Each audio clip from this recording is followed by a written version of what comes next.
పొద్దున 5:30కి హాస్పిటల్కి వస్తే ఆయన ఇంటికి వెళ్ళేసరికి 11:30. రోజుకి మినిమం 120 మంది పేషెంట్స్ ని ఓపీలో చూస్తూ 10 to 20 యావరేజ్ గా మాట్లాడుతున్నాను. సర్జరీస్ చేయడం ఆయన ప్రత్యేకత. None other than doctor Mohan Vamshi garu ఉన్నారు మనతో ఇవాళ సూపర్ డాక్టర్ సిరీస్ తో. సార్ నమస్తే. ఎలా మీ ప్రాక్టీస్ లో this philosophy is my driving force అని మీరు నమ్మే ఫిలాసఫీ ఏంటి సార్? ఏమీ ట్రీట్మెంట్ చేయలేనప్పుడు కూడా చాలాసార్లు పేషెంట్ కొంచెం ఓపిక్గా వాళ్ళతో సానుభూతితో మాట్లాడితే వాళ్ళు చాలా కాలం బతికేస్తారు. ఇక్కడ స్టార్ట్ అవుతుంది సార్ క్యాన్సర్. క్యాన్సర్ అనేది మన శరీరంలో ఉన్న కోట్లాది కణజాలంలో అప్రతీతంగా పెరిగిపోవటాన్ని క్యాన్సర్ అంటారు. మేల్ కి కూడా బ్రెస్ట్ క్యాన్సర్ వస్తుందా సార్? వచ్చండి, మెన్లో కూడా బ్రెస్ట్ క్యాన్సర్ వస్తుంది. అంటే పెద్దవాళ్లకు ఉన్నంత ట్రీట్మెంట్ కష్టాలు చిన్నపిల్లలకు ఉండవా సార్ క్యాన్సర్ కి సంబంధించి? రోగనిరోధక శక్తి చాలా బాగుంటుంది. పిల్లల్లో సైడ్ ఎఫెక్ట్స్ చాలా తక్కువగా ఉంటాయి. అంటే నిద్రకి క్యాన్సర్ కి కూడా సంబంధం ఉందంటారు. అయితే నిద్రపోతే క్యాన్సరే రాదు. మంచి నిద్ర అంటే ఎలా ఉంటుంది సార్? నాకు తెలియదు. మోహన్ వంశీ గారి డైట్ సీక్రెట్ ఏంటి? నాకున్న ఒకే hobby become a great chef. Oh my God, that's wonderful, that's wonderful. Even cervical cancer కూడా ఆడవాళ్ళలో ఎక్కువగా వింటున్నాం సార్. అవునండి, సర్వికల్ క్యాన్సర్ ఇన్సిడెన్స్ తగ్గుతుందండి ఇప్పుడు. బికాస్ ఆఫ్ ది పౌడర్ వేసుకుంటే క్యాన్సర్ రావడం ఏంటి సార్? అంటే ఇంటిమేట్ గా ఆ ఇన్నర్స్ లోపల వచ్చే అవకాశం ఎక్కువగా ఉంటుంది. ఒక పేద వ్యక్తికి క్యాన్సర్ వస్తే వెయిట్ చేయాల్సిందేనా సార్? మనం అనుకునే కోరిక అదొకటే. చాలా ఎక్స్పెన్సివ్ అండి, treatment is very expensive. Cancer treatment కి ఇన్సూరెన్స్ ఇస్తారు. అన్ని రకాల క్యాన్సర్ ట్రీట్మెంట్స్ కూడా ఇన్సూరెన్స్ కవర్ అవుతుంది. సైన్ చేశారా మీరు ఇన్సూరెన్స్ పాలసీ కట్టినప్పుడు? చిన్నపిల్లలు మీకు ఇన్సూరెన్స్ ఇస్తారు ఇప్పుడు. అందులో చిన్న లెటర్స్, స్మాల్ లెటర్స్లో చాలా ఉంటాయి. అవన్నీ చదవకుండా మనం చివరిలో సంతకం పెట్టేస్తాం. అందులో చాలా ఉంటాయి, తెలియక సైన్ చేసి తీసుకుంటూ ఉంటారు. సరే, ఎస్పెషల్లీ విమెన్ లో ఇన్నర్ వేర్ ఉండడం వల్ల కానీ బ్రెస్ట్ క్యాన్సర్ రావడానికి ఆస్కారం ఎక్కువ ఉంది. లేదు మేడం, దానికి దీనికి సంబంధం లేదు. Not at all. మీ డ్రీమ్ ఏంటి sir? I achieved everything whatever I wanted. Paediatric hospital కట్టాలని ఒక కోరిక. Any kid walking into this hospital should get free treatment. ఇది ఒకటే కోరిక.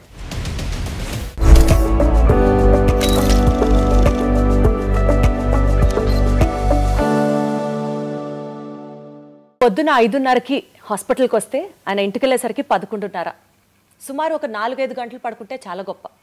రోజుకి మినిమం 120 మంది పేషెంట్స్ని ఓపీలో చూస్తూ 10 to 20 యావరేజ్గా మాట్లాడుతున్నాను. సర్జరీస్ చేయడం ఆయన ప్రత్యేకత. ఇంత ఇదిగా నేను చెప్తున్నానంటే మీకు అర్థమయ్యే ఉంటుంది ఈ పాటికే. One of the leading cancer specialist, cancer surgeons in Hyderabad, and I have to tell it in the nationwide అని చెప్పొచ్చు. And he's none other than doctor Mohan Vamshi garu ఉన్నారు మనతో ఇవాళ సూపర్ డాక్టర్ సిరీస్తో. సార్ నమస్తే. నమస్తే అండి. ఎలా ఉన్నారు సార్? సార్, యాక్చువల్లీ క్యాన్సర్కి సంబంధించి పేషెంట్స్కి ట్రీట్మెంట్ అందించడంలో గత 30 సంవత్సరాలుగా మీరు పెట్టినటువంటి ఎఫర్ట్స్ ఒక్కసారి వెనక్కి తిరిగి చూసుకుంటే సార్, ఇదే నా లైఫ్ మిషన్ అని మీకు ఆ డిఫైనింగ్ మూమెంట్ ఎప్పుడు అనిపించింది sir?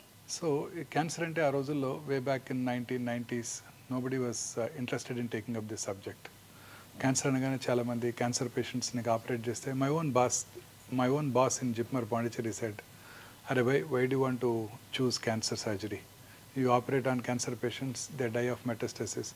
You operate on cancer patients, they come back with disease recurrence అని నన్ను భయపెట్టారు. You will get frustrated in your life. ఆయన డాక్టర్ మెహతా అని use a professor of surgery in Pondicherry JIPMER where I studied. నేను MBBS చేసిన MS కూడా అక్కడే చేశాను పాండిచేరిలో. ఆయన అన్నారన్నమాట, so cancer surgery is for older people like me, not for younger people like you. నువ్వు చాలా ఫ్రస్ట్రేషన్కి గురవుతావు వీళ్ళందరినీ చూసి, క్యాన్సర్ తిరిగి రావటం, క్యాన్సర్ పేషెంట్స్ చనిపోవటం చూసి అని ఆ రోజుల్లో అన్నారు నాతో. అయినప్పటికీ I was very keen cancer surgery చేయాలని ఆ రోజుల్లోనే అనుకున్నాను అనమాట, వే బ్యాక్ ఇన్ 1990s. ఎందుకు సార్ ఆయన మిమ్మల్ని డిమోటివేట్ చేసిన? Why only cancer? ఆ రోజుల్లో క్యాన్సర్ ప్రోగ్నోసిస్ అలానే ఉండేది. క్యాన్సర్కి ఇంత అడ్వాన్స్ ట్రీట్మెంట్స్ ఉండేవి కావు. సో ఆ రోజుల్లో అక్కడ పాండిచేరిలో క్యాన్సర్ ఇన్సిడెన్స్ కూడా చాలా ఎక్కువ ఉండేది. క్యాన్సర్ పేషెంట్స్ ఎక్కువగా జిప్మార్ పాండిచేరికి వచ్చేవాళ్ళు అనమాట. So it was challenging, it was very challenging. Major surgeries, 6 to 8 hour surgeries, ఒక ఆర్గన్ని తీసేయటం, ఆ తర్వాత వాళ్ళని జాగ్రత్తగా రేడియేషన్, కీమోథెరపీ ఇవ్వడం చాలా ఛాలెంజింగ్గా ఉండేది. So that was very interesting to me. So అందుకే ఎంఎస్ అయిపోగానే ఇమీడియట్గా నేను ఆర్డీఆర్ క్యాన్సర్ ఇన్స్టిట్యూట్ ఎంట్రన్స్ రాసి అక్కడ సీట్ తెచ్చుకోవడం. MCh surgical oncology prestigious institute in the country, cancer institute ఆర్డీఆర్లో నేను నా పోస్ట్ గ్రాడ్యుయేషన్ చేయడం జరిగింది. Sir cancer treatment, cancer prognosis మీరు చెప్పినట్లు చాలా ఛాలెంజింగ్గా ఉన్నప్పటికీ ఈక్వల్గా టైరింగ్గా కూడా అనిపించిందా సార్ ఎప్పుడన్నా? Very tiring madam. చాలాసార్లు చాలా ఫ్రస్ట్రేటింగ్గా కూడా ఉంటుంది. ఎంతో కష్టపడి ఆపరేషన్ చేస్తాము, దానికి కీమోథెరపీ ఇస్తాము, రేడియోథెరపీ ఇస్తాము, ఫస్ట్ ఫాలోఅప్లోనే జబ్బు తిరిగి రావడం జరుగుతుంది. మా సీనియర్ సర్జన్ ఒక ఆయన చెప్పారు, the unpredictable biological behaviour of the cancer makes the most predictable treatment unpredictable. అంటే మనం ఎంతో కష్టపడి ఆ క్యాన్సర్ బిహేవియర్ ఎలా ఉంటుందంటే మనం అసలు ప్రెడిక్ట్ చేయలేము. ఎంతో కష్టపడి దానికి మనం వైద్యం చేసినప్పటికీ కూడా తిరిగి వస్తుంటాయి. అప్పుడు చాలా ఫ్రస్ట్రేటింగ్గా ఉంటుంది, డిప్రెసింగ్గా కూడా ఉంటుంది. ఏంటి సార్ యూజువల్గా ఒక పేషెంట్ బాధతో డాక్టర్ దగ్గరికి వస్తాడు, కానీ డాక్టర్కి కూడా డిప్రెషన్ ఉంటుంది, డాక్టర్ కూడా ఫ్రస్ట్రేటెడ్గా ఫీల్ అవుతారు, డాక్టర్ కూడా స్ట్రెస్ ఫీల్ అవుతారు అని చాలా తక్కువ మంది అర్థం చేసుకుంటారు. Quite stressful to doctors and cancer surgeons. Absolutely sir, I agree. చాలాసార్లు తిరిగి వచ్చినప్పుడు వాళ్ళకన్నా మాకు ఎక్కువ బాధ ఉంటుంది. అంటే వాళ్ళకు ఉండదని కాదు, మాకు కూడా డిప్రెసింగ్గా ఉంటుంది. రిపోర్ట్ వచ్చినప్పుడు వాళ్ళు పోస్ట్ ఫాలోఅప్ వస్తారు, మార్నింగ్ వాళ్ళని ఎగ్జామిన్ చేసి స్కాన్ రాయడం జరుగుతుంది. ఆ స్కాన్ రిపోర్ట్ తీసుకొచ్చినప్పుడు మేము కూడా మనసులో అమ్మో దేవుడా వీడికి రిపోర్ట్ వీడికి రికరెన్స్ రాకూడదు అనుకొని ఓపెన్ చేస్తుంటారు రిపోర్ట్. మేము కూడా మాకు కూడా చాలా టెన్షన్తో ఉంటుంది. ఎట్లా sir, how do you deal with all this stress sir? Being a doctor, ఇంకొకళ్ళకి ఆన్సర్ చెప్పాలి, ఈక్వల్గా మీకు స్ట్రెస్ ఉంటుంది, మీలో కూడా హ్యూమన్ యాంగిల్ ఉంటుంది. డెఫినెట్గా apart from all these things ఒక వందల సంఖ్యలో పేషెంట్స్ని రోజు చూస్తూ ఉంటారు. ఏంటి సార్ మీకు మోటివేషన్ ఫ్యాక్టర్ ఏంటి? How do you de-stress your self? మనకి ఇది I enjoy this profession. So మనకు ఒక బాధ అంటూ ఏముండదు. ఇప్పుడు if you don't like some profession and you have to work, మనం పని చేయాలంటే మనకి స్ట్రెస్ఫుల్గా ఉంటుంది. ఇది నాకు పని చేయడమే హాబీ. నాకు ఇది స్ట్రెస్ఫుల్గా ఉండదు. ఇది రోజు మార్నింగ్ ఓపీకి వెళ్ళి 100 పేషెంట్స్ చూస్తే నాకు చాలా హ్యాపీగా ఉంటుంది. That it self is meditation for me. This is what the younger generation has to learn from you sir. 8 o'clock ఓపీకి వెళ్తే 1 o'clock అయ్యే వరకు టైం తెలియదు. కడుపులో కొంచెం ఆకలి స్టార్ట్ అయితే 1 o'clock అప్పుడు 1 అయిందా అని టైం చూస్తాను. అద్భుతం సార్, అందుకనే మీరు దేవుడు. టైం తెలియదు మాకు. Right sir. అక్కడ చూస్తూనే ఉంటాను హ్యాపీగా. సార్ పాండిచ్చేరి నుంచి మీరు చేసినటువంటి ఇంటర్నేషనల్ స్టడీస్, అక్కడ ప్రాక్టీస్ చేయడం, ఆ యూనివర్సిటీస్కి వెళ్ళడం, ఫ్రాన్స్ కూడా వెళ్ళి చదువుకున్నారు. సో నేషనల్ వైడ్ అండ్ అంటే గవర్నమెంట్ హాస్పిటల్స్లో పనిచేశారు మీరు, ఇంటర్నేషనల్ హాస్పిటల్స్లో మీ వర్క్ ఎక్స్పీరియన్స్ ఉంది. అక్కడ నుంచి కమింగ్ బ్యాక్ టు ఒమేగా, ఈ మొత్తం మీ యొక్క సైకిల్ చూసుకుంటే సార్, మీ కెరియర్ సైకిల్ చూసుకుంటే, వన్ బిలీఫ్ మీ ప్రాక్టీస్లో, this philosophy is my driving force అని మీరు నమ్మే ఫిలాసఫీ ఏంటి సార్? సో ఏమీ ట్రీట్మెంట్ చేయలేనప్పుడు కూడా చాలాసార్లు పేషెంట్ కొంచెం ఓపిక్గా వాళ్ళతో సానుభూతితో మాట్లాడితే డెఫినెట్గా వాళ్ళ కాన్ఫిడెన్స్ని గెయిన్ చేస్తే వాళ్ళు చాలా కాలం బతికేస్తారండి. వాళ్ళకి ట్రీట్మెంట్ ఇవ్వలేకపోయినా చాలు, వాళ్ళకి ధైర్యం చెప్పి, నమ్మకం చెప్పి, వాళ్ళకి మనం ఆ డిసీజ్ని ఫేస్ చేసేటట్టు చేయగలిగితే వాళ్ళు చాలా కాలం బతికేస్తారు. చాలాసార్లు లేట్ స్టేజ్ క్యాన్సర్ పేషెంట్స్లో ట్రీట్మెంట్ ఏముండదు. చాలామంది చెప్తారు నువ్వు కొన్ని వారాలు బతావు, కొన్ని నెలలు బతావు, ఇంటికి వెళ్ళిపోమని. మన దగ్గరికి వచ్చినప్పుడు వాళ్ళు ఎంతో ఆశతో వచ్చినప్పుడు వాళ్ళకి ఎంతో ధైర్యం చెప్పాలి మనం. ఈ క్యాన్సర్ నేను ఒకటి గట్టిగా నమ్ముతానండి, పేషెంట్ కనుక డాక్టర్ మీద నమ్మకం ఉంటే ఖచ్చితంగా ట్రీట్మెంట్ తీసుకోకపోయినా గెలిచేస్తాడు ఆయన. What is important is that confidence, that faith. అది ఉండాలి పేషెంట్కి. ఫెయిత్ కనుక ఉంటే ఖచ్చితంగా గెలుస్తారండి. రేపు పొద్దున చనిపోయేవాడికి కూడా మీ అబ్బాయి అమెరికా నుంచి ఒక వైద్యం మెడిసిన్ తెప్పించారని చెప్పి తులసి తీర్థం నోట్లో పోయండి, ఆయన చాలా కాలం బతుకుతాడు. ఈ నమ్మకమే మోస్ట్ ఇంపార్టెంట్. ఆ నమ్మకం అనేది చాలా ఇంపార్టెంట్. ధైర్యంగా ఉంటే దేన్నైనా జయించవచ్చు. మానసికంగా మనం ధైర్యంగా ఉంటే ఏ ప్రమాదాన్నైనా నివారించవచ్చు. సో అన్ని జబ్బులకి మూల కారణం ఈ మానసిక అశాంతత, మానసికంగా ప్రశాంతితో లేకపోవటం, ఇదే మూల కారణం అండి. అందుకనే సార్ మీరు సర్జరీ చేసిన పేషెంట్స్ని మీ హాస్పిటల్స్లో పొద్దున వెళ్ళి విజిట్ చేస్తారు, సాయంత్రం వెళ్ళి పలకరిస్తారు, ఖచ్చితంగా డాక్టర్ గారు వచ్చి మాతో మాట్లాడతారు, అదే మాకు ధైర్యం అని చెప్తూ ఉంటారు అందరూ. చాలా మంది చెప్తారు ఈ మాట. ఖచ్చితంగా చూడాలి వాళ్ళని. పేషెంట్కి ప్రతి ఫాలోఅప్లో కూడా చూస్తాను. 20 ఏళ్ల తర్వాత వాళ్ళు వచ్చినా ఖచ్చితంగా నేనే చూస్తాను. అద్భుతం సార్, అందుకనే మీరు పేషెంట్స్ పాలిట దేవుడు. అంతే, వాళ్ళందరూ నాకు బాగా గుర్తుంటారు, వాళ్ళ పేర్లు కూడా గుర్తుంటాయి, వాళ్ళు ఏ ఊరి నుంచి వచ్చారో గుర్తుంటారు, వాళ్ళ ఫ్యామిలీ మెంబర్స్ కూడా గుర్తుంటారు. అడుగుతాను మీ హస్బెండ్ రాలేదేంటి, వాళ్ళు మీ సన్ రాలేదేంటి అని. మా బాబోయ్, అసలు hats off sir, hats off మీకు. సార్ ఇన్ని లక్షల మంది పేషెంట్ స్టోరీస్లో one patient story which is still ringing in your mind, and అసలు ఆ పేషెంట్ కోసం మీరు చాలా కష్టపడ్డారు, ఎఫర్ట్స్ పెట్టారు, అండ్ యూ మేడ్ ఇట్ అని చెప్తే ఏ ఎక్స్పీరియన్స్ మీ కెరియర్లో షేర్ చేసుకుంటారు? చాలా మంది పేషెంట్స్ ఉంటారండి అలా. Every day is a challenge. చాలా మంది పేషెంట్స్ ఉంటారు. If you have to name one single which is close to your heart, ఇవాల్టికి కూడా పేషెంట్కి మనసు పెట్టి చేస్తాం. అలా ఉంటే అదర్వైజ్ చాలా మనసు పెట్టి ఆ పేషెంట్కి ట్రీట్మెంట్ చేయాలి, ఆ పేషెంట్కి ఎంతో డెఫినెట్గా ఈ patient has to win over the cancer అని మనం ఎంతో కష్టపడినా కూడా ఆ పేషెంట్ తనకున్న మానసిక అశాంతి వలన వీ లాస్ట్ హిమ్. అలాంటి గుర్తుంటే ఫీల్ అయ్యారా సార్ అలాంటివి? చాలాసార్లు ఫీల్ ఒక ఇన్సిడెన్స్ చెప్పండి సార్. అంటే we can't name him, but ఒక యంగ్ మ్యాన్ కండి. ఈ had a man is a male breast cancer patient. ఎంతో ప్రేమతో ఎంతో ఓపిక్గా అతనితో కూర్చొని అతనికి మనం ఎంతో కష్టపడి నేను మా టీం అంతా కలిసి ట్రీట్మెంట్ ఇచ్చాం.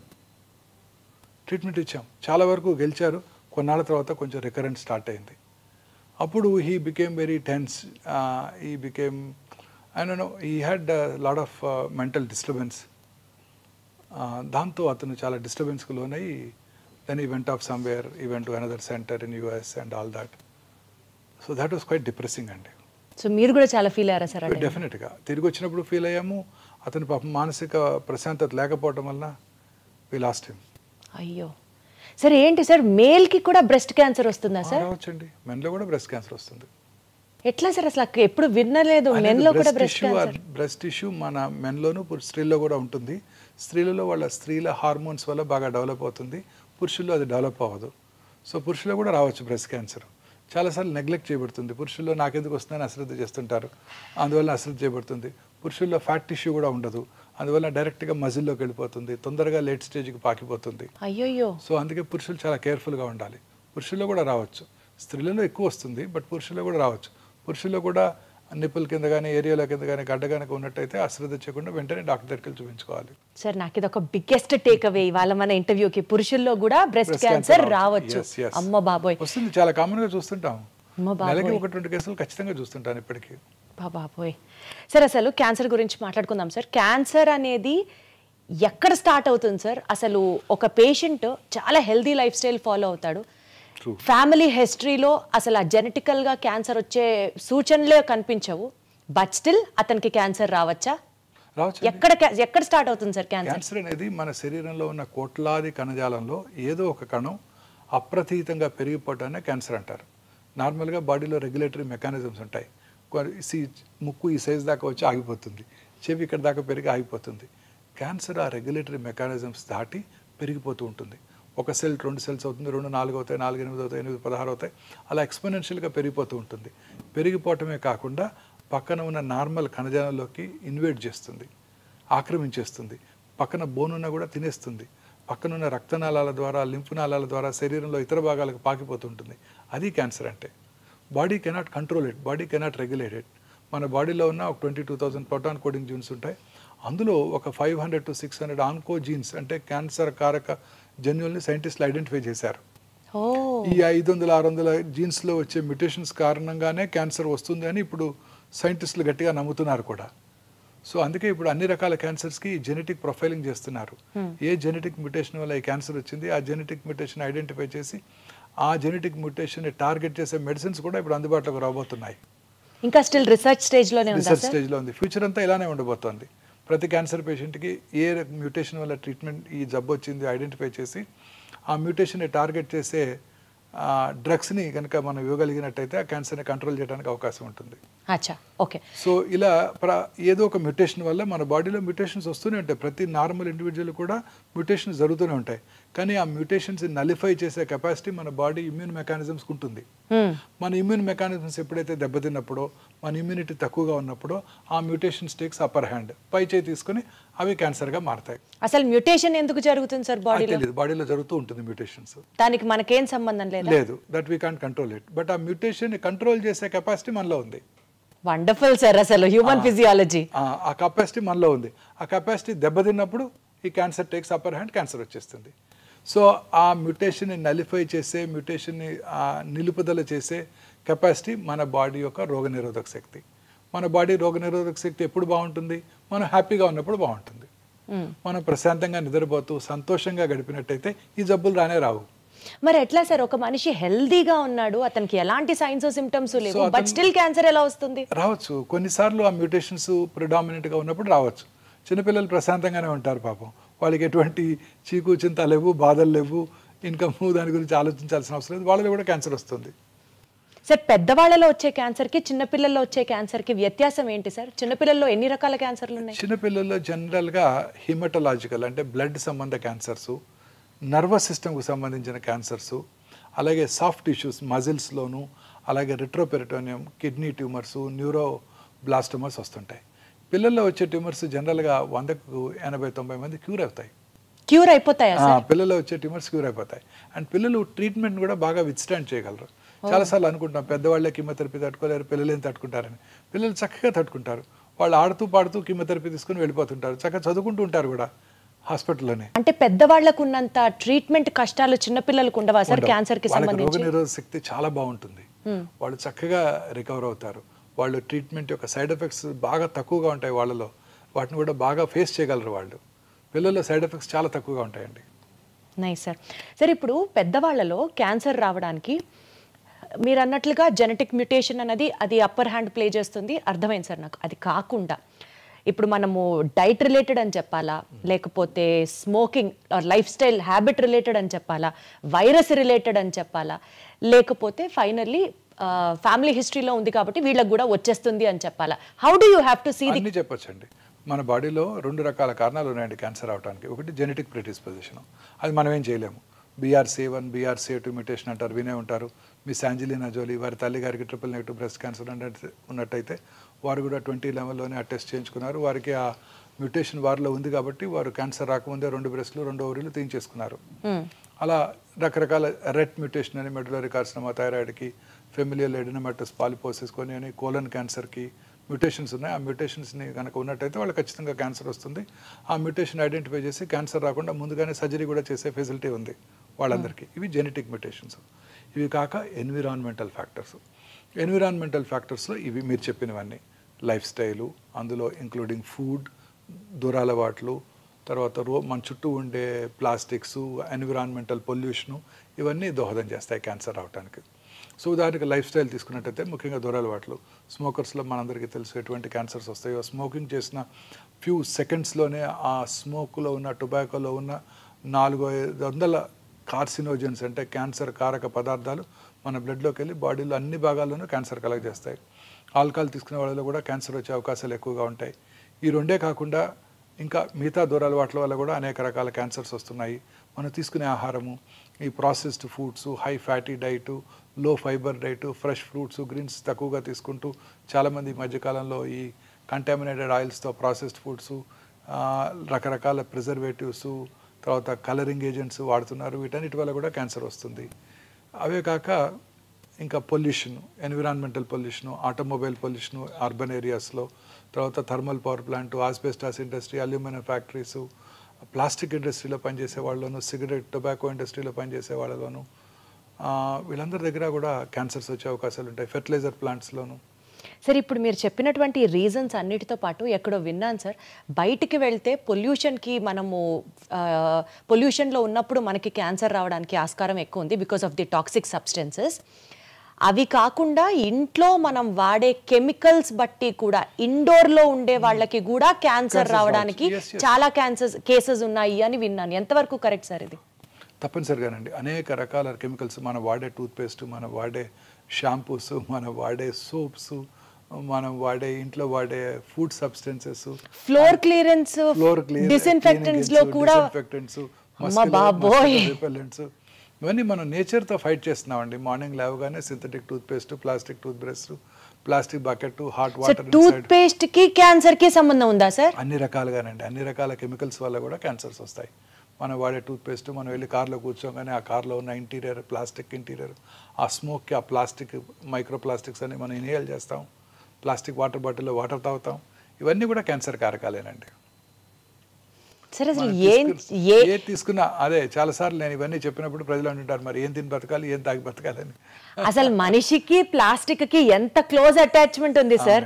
ప్లాస్టిక్ లేని లైఫ్ ఊహించుకోవడం కూడా ఇంపాసిబుల్ అనిపిస్తుంది. చూడండి, మీరు పాత సినిమాలు చూసినట్టయితే, పాత ఇంగ్లీష్ సినిమాలు 30-40 years 50 years బ్యాక్ కూడా ఇంగ్లీష్ సినిమాలు చూస్తే, వాళ్ళు మార్కెట్కి వెళ్ళినప్పుడు వాళ్ళు they never carrying plastic bags, they were carrying only paper bags.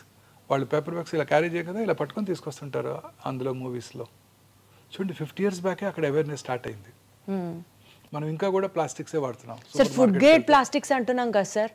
ఆ ప్లాస్టిక్స్ చాలా మంచివి అని కదా సార్ వాడతారు. అలానే లేదండి, సింగిల్ యూజ్ ప్లాస్టిక్స్ అన్ని డేంజరస్ ఏనండి. బయోడిగ్రేడబుల్ ప్లాస్టిక్స్ అంటున్నాము. ఇంకా రాలేదు, ఇంకా వస్తాయంట అవి. చూడండి ఇప్పుడు కూడా మనం ఇప్పుడు మా సూపర్ మార్కెట్కి వెళ్తే మనకి ఇప్పుడు కూడా ప్లాస్టిక్ కంటైనర్తో ప్లాస్టిక్ బ్యాగ్తోనే మనకి ఇస్తున్నారు. అట్లీస్ట్ మనం ప్లాస్టిక్ బ్యాగ్ తీసుకెళ్ళినా సార్ సూపర్ బజార్స్ లో ఇచ్చేటువంటి ఆ గ్రాసరీస్ అన్ని ప్లాస్టిక్ లోనే ఫాయిల్ అయి ఉంటాయి కదా సార్. ఫాయిల్ అయి ఉంటాయి. ఇప్పుడు ఇవన్నీ స్లోగా అవన్నీ అవాయిడ్ చేయగలుగుతున్నాం కదండి. ఇప్పుడు చూడండి కొత్తగా చాలాసార్లు సూపర్ మార్కెట్లో ఈ కవర్స్ వేస్తున్నారు, మనం ఇలా క్యారీ చేసి తీసుకురావాల్సి వస్తుంది ఇప్పుడు. సో లైఫ్ స్టైల్లో ప్లాస్టిక్ని దూరంగా పెడితే క్యాన్సర్ని నివారించవచ్చు అట్లీస్ట్. ఎస్ డెఫినెట్గానండి. బట్ అది చాలా కష్టం. అది మన ఎంటైర్ మీరు అన్నట్టు మనతో పాటు ఆ ప్లాస్టిక్ కంప్లీట్గా మమేకం అయిపోయింది సార్, మనలో ఉంది కదా సార్. కరెక్ట్ వర్డ్ వాడారు. ఎస్ సార్ ఒక మాట చెప్పండి, ఇవాళ రోజుల్లో సెల్ ఫోన్ని చూడకుండా ఉండేవాళ్ళు అసలు లేరు. క్లోజ్ అఫినిటీ, ప్లాస్టిక్ ఎట్లా అయిపోయిందో సెల్ కూడా మన ఆత్మ అయిపోయింది. సెల్ ఫోన్ గనక ఎక్కువ వాడితే బ్రెయిన్ ట్యూమర్స్ వస్తుంది అని అంటున్నారు, అది నిజమేనా? ఎస్, ఓల్డెన్ డేస్లో ఈ పాత అంటే ఒక 10 years బ్యాక్ ఉన్న మొబైల్ ఫోన్స్లో రేడియేషన్ ఎక్స్పోజర్ ఎక్కువగా ఉండేది. ఇప్పుడున్న కొత్త ఫోన్స్లో ఆ రేడియేషన్ ఎక్స్పోజర్ లేదండి. దీనివల్ల బ్రెయిన్ ట్యూమర్స్ వచ్చే అవకాశాలు చాలా తక్కువ. ఇంతకుముందు ఉన్న ఫోన్స్ ఒక 10-15 years back cell phone start అయినప్పుడు వచ్చిన ఫోన్స్లో అది ఉండేది. పెరోటిడ్ ట్యూమర్స్ అలాగే బ్రెయిన్ ట్యూమర్స్ వచ్చే అవకాశాలు ఎక్కువగా ఉంటాయని అబౌట్ 2014లో WHO గైడ్లైన్స్ కూడా జారీ చేయడం జరిగింది. పిల్లలకి ముఖ్యంగా సెల్ ఫోన్స్ అవాయిడ్ చేయాలని కూడా వాళ్ళు చెప్పడం జరిగింది.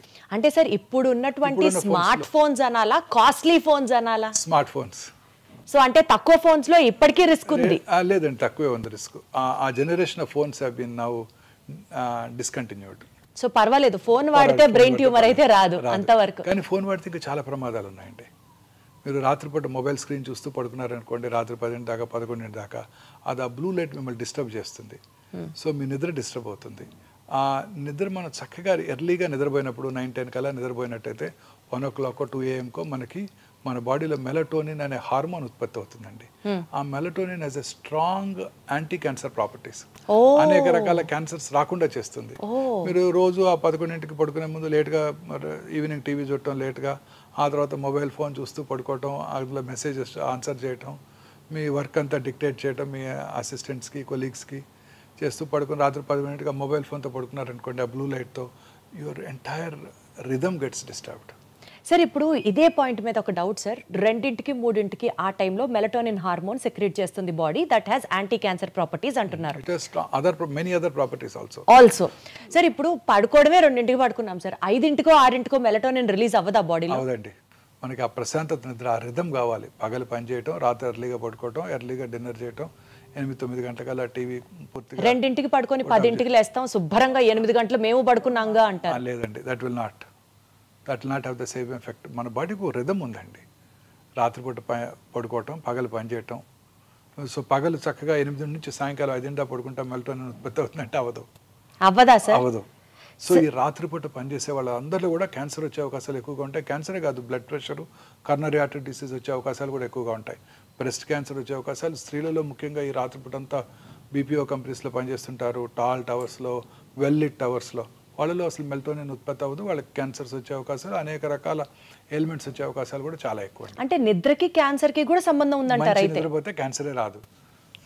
సంతోషం, మంచి నిద్ర అంటే ఎలా ఉంటుంది సార్? ఈ జనరేషన్ అడిగే క్వశ్చన్ అది. నాకు తెలీదు, నేను పడుకునే సరి 11:30 అయిపోతుంది.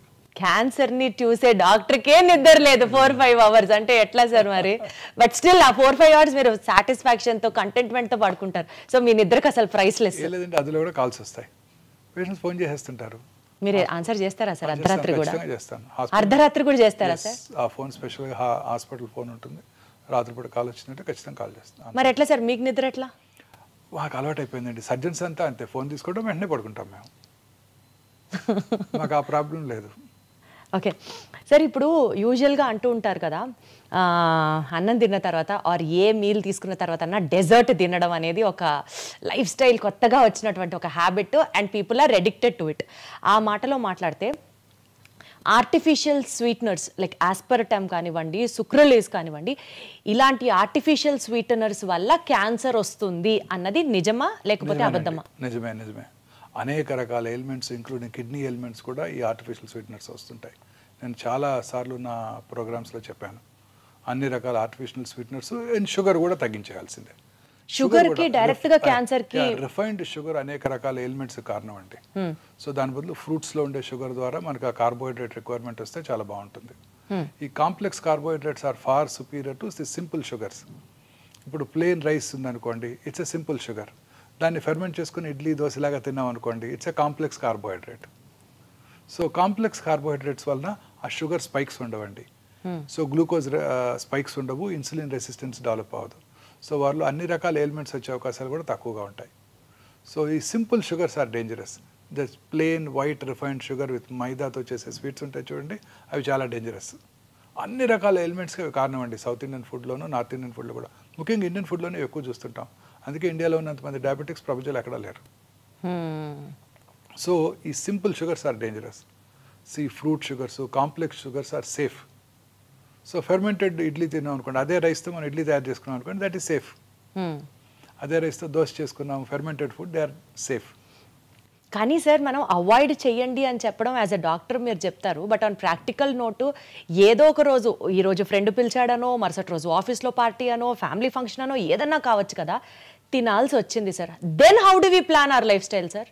అసలు తిననే కూడదంటారా? అలా ఒకటిసారి 2 సార్లు తింటే ఏం ప్రాబ్లం లేదండి. మితంగా తీసుకుంటే ఏదైనా మంచిదే, ఎక్కువగా తీసుకోకూడదు. మన లైఫ్ స్టైల్ మనం పూర్తిగా ఒక మంచి లైఫ్ స్టైల్లో ఉండాలంటే equally good amount of protein, good amount of carbohydrate, preferably unprocessed foods, natural sugars, natural ఫుడ్స్తో మనం అది చూసుకోవాల్సి ఉంటుంది. డైటరీ దీనికి అలవాటు పడిపోవాలి మనం. Morning good amount of fruits, తర్వాత some amount of nuts. Fruits కూడా ఒకేసారి ఫ్రూట్సే తినకూడదు, వాటితో పాటు కొంచెం నట్స్, కార్బోహైడ్రేట్ తీసుకుంటే షుగర్ స్పైక్స్ తగ్గిపోతాయి అన్నమాట. తర్వాత మనం తీసుకునే మధ్యాహ్నం మీల్లో కూడా ఐసీఎంఆర్ గైడ్లైన్స్ వచ్చేసాయి. 56% of our ailments are due to food consumption. Ailments itself are due to food consumption sir? Like for example if you have to explain. అన్ని రకాల ఎయిల్మెంట్స్కి ఫుడే కారణం అండి.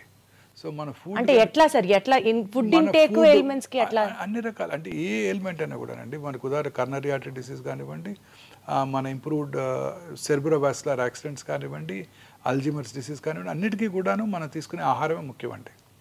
మనం చక్కగా ఫ్రెష్ ఫ్రూట్స్, వెజిటబుల్స్ ఎక్కువగా తీసుకుంటూ, ప్రాసెస్ ఫుడ్స్, రెడ్ మీట్ అవి తక్కువగా తీసుకుంటూ, హెల్దీ ఫుడ్ అంటే ఫుడ్స్ అవి రెగ్యులర్గా కన్జ్యూమ్ చేస్తూ, గ్రీన్స్ అవి ఎక్కువగా తీసుకుంటూ, రెగ్యులర్గా ఎక్సర్సైజ్ చేస్తూ, దురలవాట్లకు దూరంగా ఉంటూ, లీన్ బాడీ మాస్ మెయింటైన్ చేస్తే అన్ని రకాల ఎలిమెంట్స్కి దూరంగా ఉండొచ్చు. మోహన్ వంశీ గారి డైట్ సీక్రెట్ ఏంటి, ఫిట్నెస్ సీక్రెట్ ఏంటి అంటే ఏం చెప్తారు సార్? మీరు ఏం తింటారు సార్ చెప్పండి? నేను ఐఎమ్ నాట్, అంటే ఐఎమ్ ఏ ఫుడీ అండి. నాకున్న ఒకే హాబీ ఫుడ్ తింటమే. నాకున్న ఒకే హాబీ, నాకు ఇంకే హాబీ లేదు. సార్ ఏ యాంగిల్లో మీరు ఫుడ్ అని చెప్పాలి సార్, చెప్పండి. మీరు మూవీకి వెళ్ళాలని కోరుకుంటదు, టూర్ చేయాలని కోరుకుంటదు, యూరోప్ వెళ్ళాలని కోరుకుంటదు, ఒక ఫుట్బాల్ మ్యాచ్ చూడాలనో, క్రికెట్ మ్యాచ్ చూడాలని కోరుకుంటదు.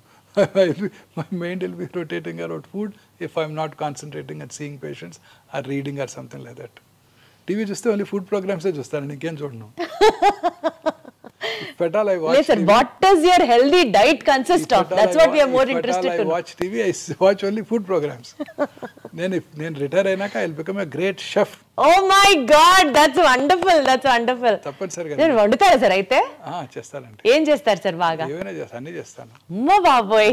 రిటైర్ అయినాక I will become a great chef అండి. Sir, you have to host a party and we would all come and taste your items, sir. Then definitely for sure. But otherwise, sir, taking on a serious note, what does your diet consist of? Morning fruits, nuts తీసుకుంటానండి, కొంత curd కూడా తీసుకుంటాను. Plain కర్డా సార్? Plain curd. Lunch టైంలో జనరల్గా ఒక పుల్కా ఆర్ కొంచెం రైస్ విత్ దాల్ ఖచ్చితంగా ఉంటుంది. I'm vegetarian for past 32 years. So దాల్ ఖచ్చితంగా ఉంటుంది. వెజిటబుల్స్, అన్ని రకాల వెజిటబుల్స్ తీసుకుంటానండి. Evening some amount 1 or 2 helpings of fruits తీసుకుంటాను. నైట్ ఎర్లీగా డిన్నర్ చేసేస్తాను 7 కల్లా. 7 దాటాక ఇంకా జనరల్గా ఏం తినకుండా ఉండడానికి ప్రయత్నిస్తాను. బట్ జనరల్గా ఐ సక్సీడ్. అర్లీగా ఇంటికి వెళ్తే తినాలనిపిస్తుంది, లేకపోతే 11కి వెళ్తే తినాలనిపించదు. ఇంకా పడుకుని నిద్రపోతాం కదా. ఖచ్చితంగా ఈ టైమ్స్ ఖచ్చితంగా నేను స్ట్రిక్ట్గా అదే టైంలో ఫుడ్ తీసుకుంటాను. మీరు వర్కౌట్ చేస్తారా సార్? అంటే జనరల్గా కొంచెం రోజుకు ఒక 10-15 minutes నేను ఈ హాస్పిటల్లో రౌండ్స్ చేస్తానండి. మార్నింగ్ రౌండ్స్, అదే వాకింగ్. జనరల్గా 8,000 steps చేసేస్తాను మార్నింగ్. మీరు అది ఫాలో అవుతారా సార్? 8,000 steps, 10,000 సుమారుగా అంత అయిపోతుందండి. 8,000 steps అయిపోతాయి. మార్నింగ్ 8th floor నుంచి రౌండ్ స్టార్ట్ చేస్తే ఖచ్చితంగా అన్ని ఫ్లోర్స్ తిరుగుతాను. తర్వాత ఓపీలో కూడా నడిచే ఓపీ చూస్తుంటాను అంతా, 4 rooms లో. అందువల్ల ఆ స్టెప్స్ సరిపోతాయి. సో ఏదో ఒక బేసిక్ ఫిజికల్ యాక్టివిటీ అయినా ప్రతి ఒక్కరికి ఉండాలి. డెఫినెట్గా. Right. Sitting is smoking, new smoking. Movement is medicine.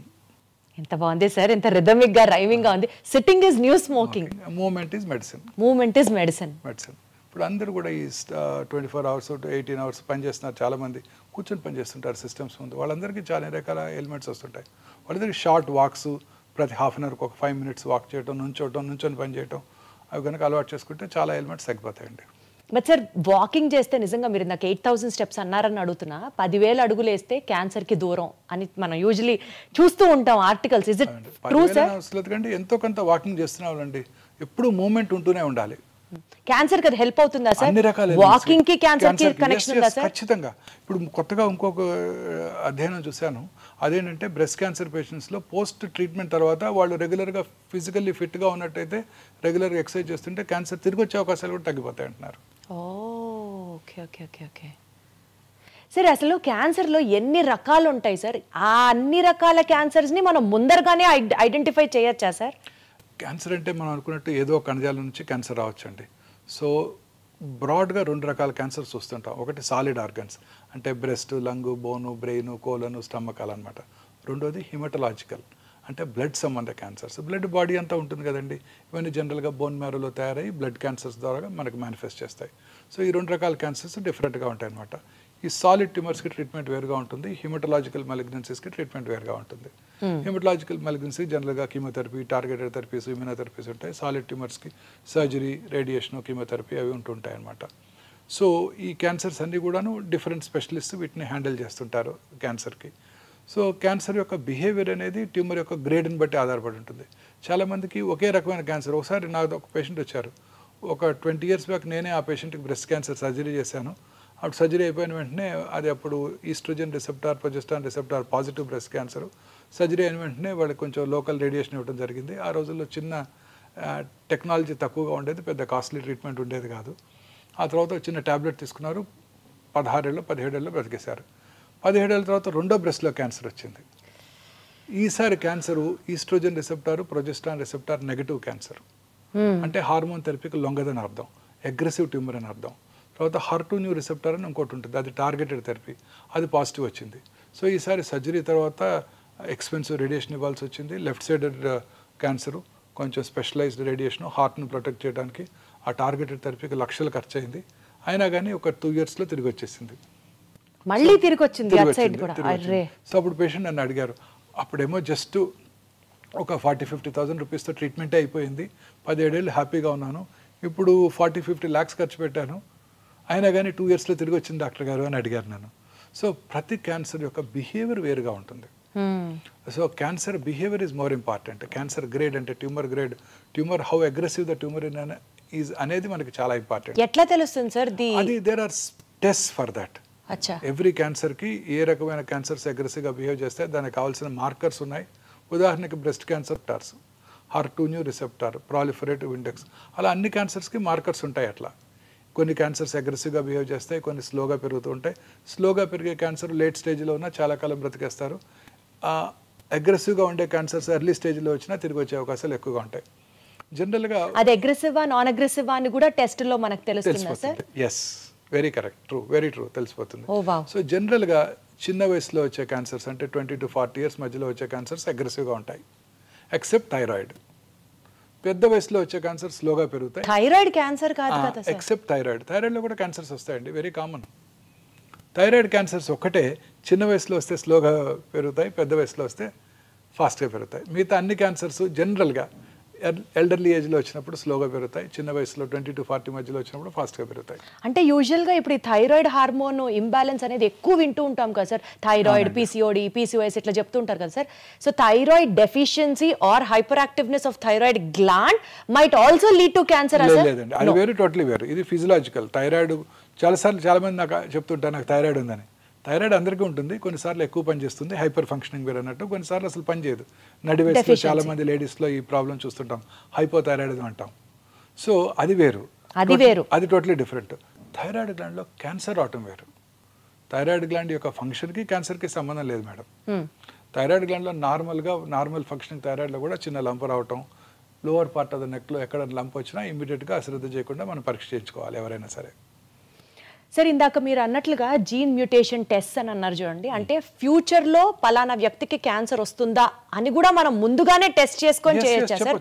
Age నుంచి చేయొచ్చు అది? మొన్న మధ్య Zerodha CEO mister Nikhil Kamath mister bill gates podcast చేశారు. అప్పుడు ఆయన అడిగారు, మా యంగ్ ఆంటర్ప్రినర్స్కి మీరు ఇచ్చే సలహా ఏంటి, వారి హెల్త్ ఎలా మెయింటైన్ చేసుకోవాలని. ఆయన ఏమన్నారు, నేను రెగ్యులర్గా స్క్రీనింగ్ చేసుకుంటాను, ఎవ్రీ ఇయర్ టెస్టులు చేయించుకుంటాను, రొటీన్ టెస్ట్ అన్ని రకాల టెస్టులు చేయించుకుంటాను, అండ్ వైటమిన్స్ రెగ్యులర్గా తీసుకుంటున్నాను, because there is no downside. రీసెంట్గా ఒక టెస్ట్ వచ్చింది, ఈ టెస్ట్ కనుక చేయించుకున్నట్టయితే నెక్స్ట్ ఫ్యూ ఇయర్స్లో క్యాన్సర్ వచ్చేది లేనిది నేను ముందే తెలుసుకోవచ్చు. ఈ CT scan, PET CT scan, PET MR పట్టుకోకముందే నేను ఈ కొత్త టెస్టులు క్యాన్సర్ రావడానికి ముందుగా పసిగట్టేస్తాయి. ఆ టెస్ట్ కూడా నేను రెగ్యులర్ చేయించుకుంటున్నాను. అమెరికాలో insurance companies cover that. I don't no, it's an expensive test. ఇండియాలో మీ ఇన్సూరెన్స్ కంపెనీస్ కవర్ చేస్తాయో లేవో నాకు తెలియదు అని కూడా ఆయన అన్నారు. అదే అడగబోతున్నాను. ఆ టెస్ట్ ఇప్పుడు మనకి హైదరాబాద్లో అందుబాటులోకి వచ్చింది. మనకి ఒమేగాలో చేస్తారా సార్ ఆ టెస్ట్? చేస్తారు, ఇదే లాంజివిటీ లాంజ్లో చేస్తాం.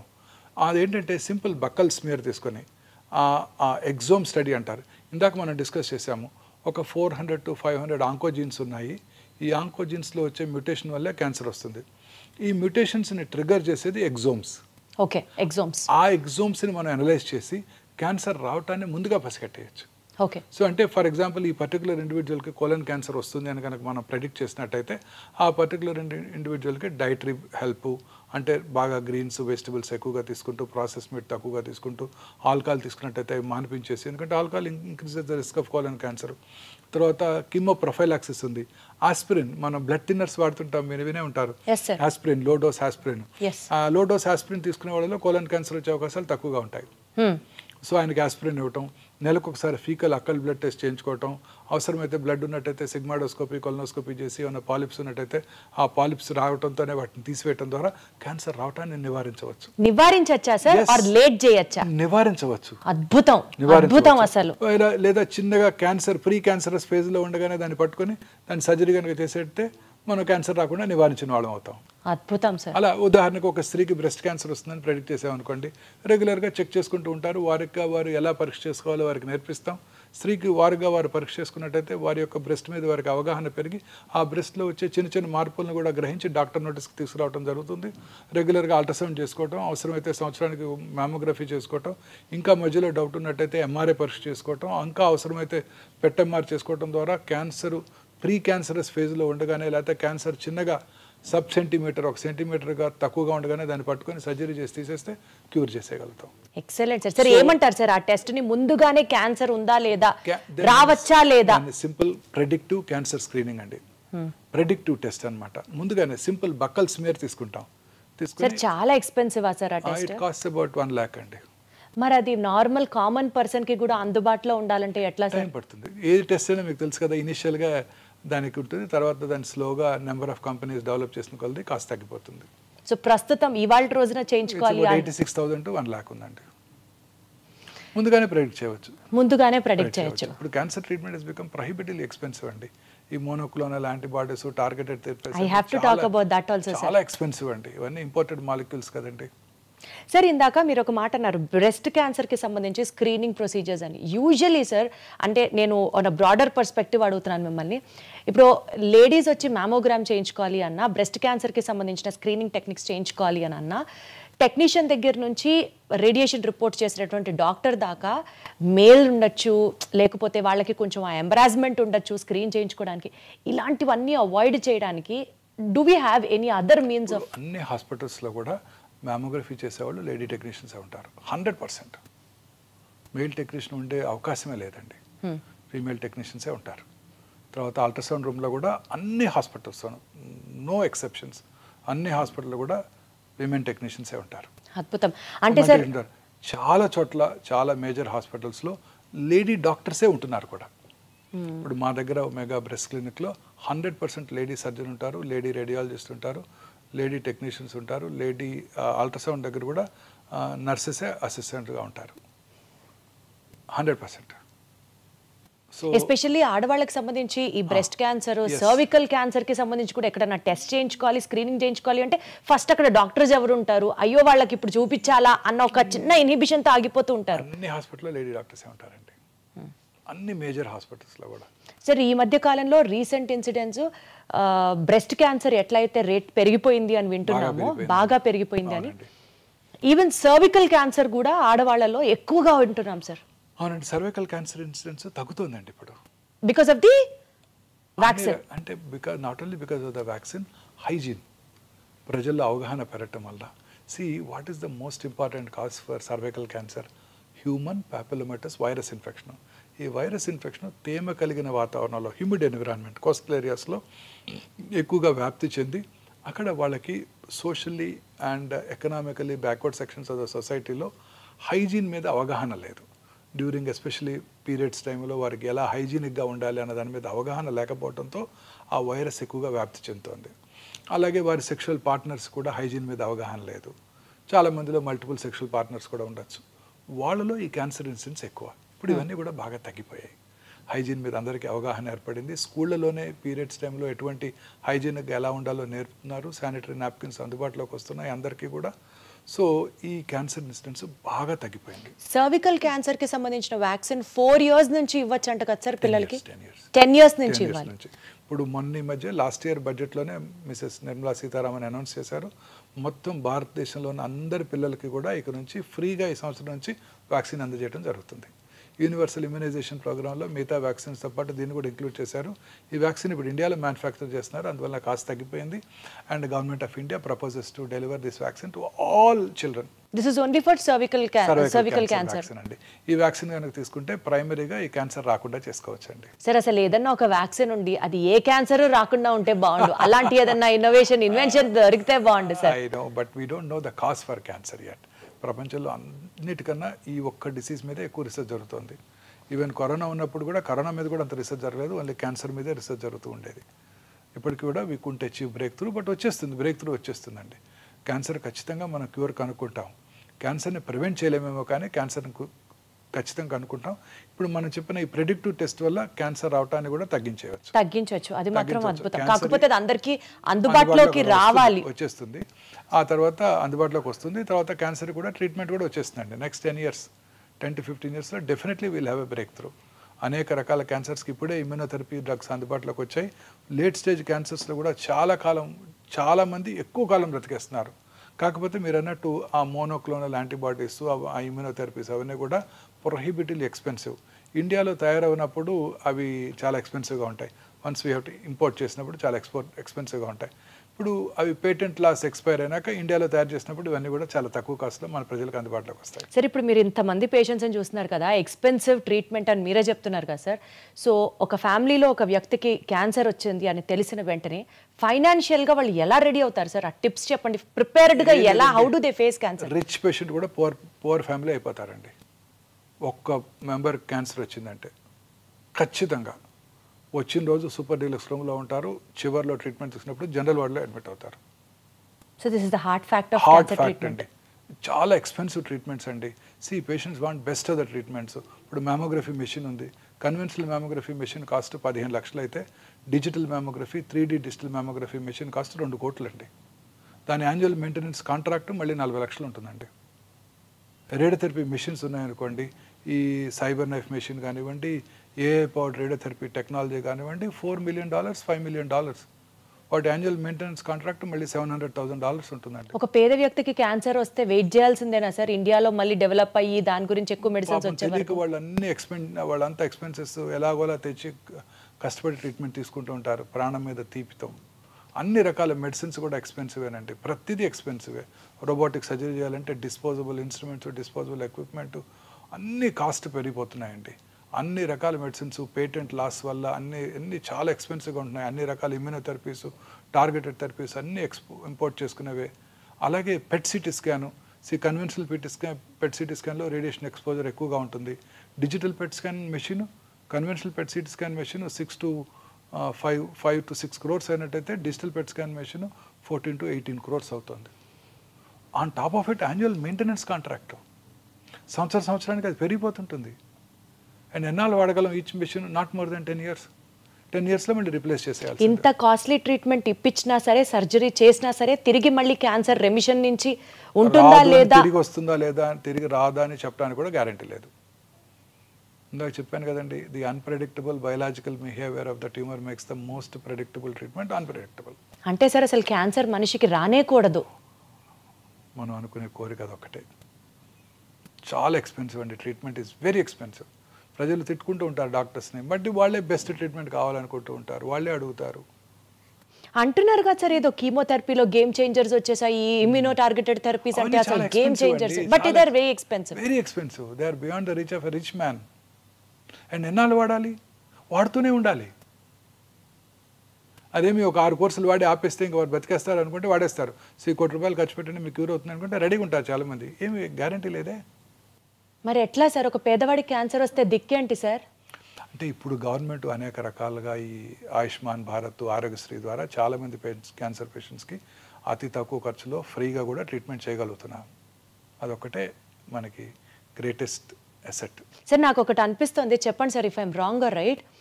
ఇప్పుడు మనకి ఈ ఇన్సూరెన్స్లు ఉంటాయి చూడండి సార్, క్యాన్సర్ ట్రీట్మెంట్కి ఇన్సూరెన్స్ ఇస్తారు. మీరు ఇందాక అర్లీ క్యాన్సర్ డిటెక్టివ్ టెస్ట్ చెప్పారు చూడండి, దానికి ఇస్తే చాలా మంది కనీసం చేసుకొని సిచ్యువేషన్ వర్స్ట్ చేయరు కదా సార్. వాటికి ఎవరు ఇన్సూరెన్స్, అన్ని రకాల క్యాన్సర్ ట్రీట్మెంట్స్ కూడా ఇన్సూరెన్స్ కవర్ అవ్వదు. అందులో చిన్న చిన్న లెటర్స్లో పెద్ద పాలసీ సైన్ చేశారా మీరు? ఇన్సూరెన్స్ పాలసీ కట్టినప్పుడు ముందు ఇమీడియట్గా మీరు ఒక 50 lakhs $1 crore ఇన్సూరెన్స్ తీసుకోండి. చిన్నపిల్లలు మీకు ఇన్సూరెన్స్ ఇస్తారు. ఇప్పుడు పెద్ద వయసు వచ్చినాక 50 ఏళ్ళు వచ్చాక ఇన్సూరెన్స్ అడిగితే అంత అమౌంట్కి ఇవ్వని కూడా ఎవరు, ప్రీమియం చాలా ఎక్కువగా ఉంటుంది పిల్లలు కాబట్టి మీకు ఇప్పుడు ఇస్తారు.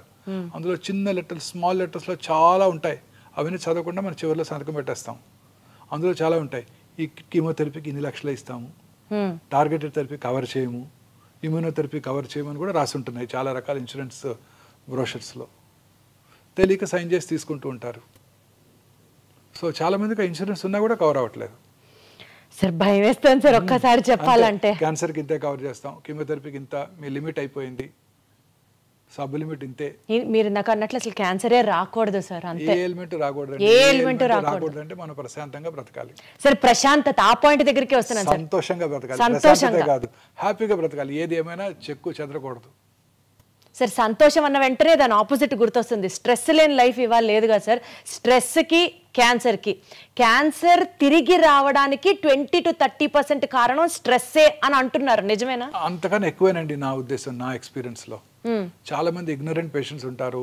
వారి హస్బెండ్ కొడుకో ట్రీట్మెంట్ తీసుకొస్తారు, హ్యాపీగా ట్రీట్మెంట్ తీసుకుంటారు, వెళ్ళిపోతారు. నన్ను అడుగుతారు బాగున్నారా డాక్టర్ అంటే, బాగున్నారంటే చాలా హ్యాపీ.